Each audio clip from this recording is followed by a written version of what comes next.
I wanted to start off by saying I really, really liked this online musical, and I thought it was a really interesting take on the typical dynamic between good superhero and evil supervillain.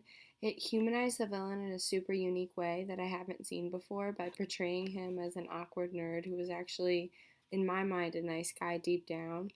I was also super interested in the play because I really like Joss Whedon as a writer, and I love Neil Patrick Harris. He's one of my favorite actors. One of the values displayed in this play was the idea of a battle between good and evil. On the surface, it was played out between having a superhero versus a supervillain, but actually, in the end, it ended up being a commentary on how the superhero actually was not a good guy who was using this girl and the homeless to boost his own ego, and he ends up killing her, where the evil villain actually ends up being more of the good guy in the end because he tries to save Penny and actually cares about her. Another value in this play is love, and I think love for Penny is what ultimately drove Dr. Horrible to want to kill Captain Hammer.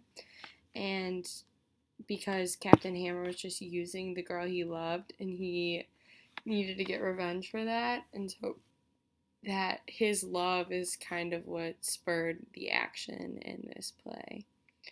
Something I wanted to understand more about this online musical was why it was made in the first place, because Joss Whedon, Neil Patrick Harris, Nathan Fillion, these are all really big names in Hollywood, so I wondered why they would make this like low budget online film. And so I looked into it, and it was written during the 2007 2008 Writers Guild America strike, and they wanted to create something that was small and inexpensive but still professional to try and um, kind of bypass the strike. And I think um, one of my favorite songs from the musical was My Eyes, which is the first song in the second act.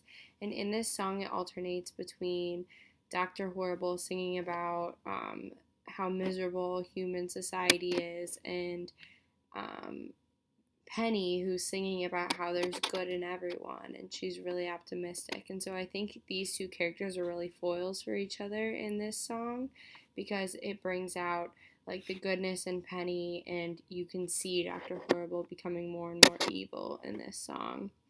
I think this play shows class diversity in an interesting way because Penny sees the homeless, the lower class, as people who she wants to help, whereas Captain Hammer just sees them as he dismisses them as people and just uses them to get further in society.